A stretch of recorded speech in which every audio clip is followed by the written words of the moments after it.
At the end of the third, 5 na lang ang lamang na Meralco, 63-58.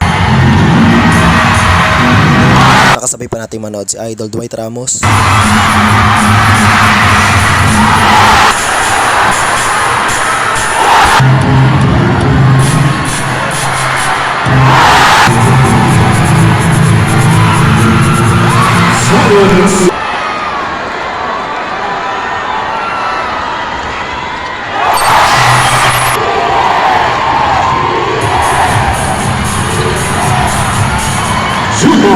In this play, tabla ang laban, 78 all, nakuha ni Jumar Fajardo for the tie. Oh my God, what a shot. Ito naman, big shot by Chris Newsom for the championship. Alright, pasok na pasok, grabe. Final score 80-78.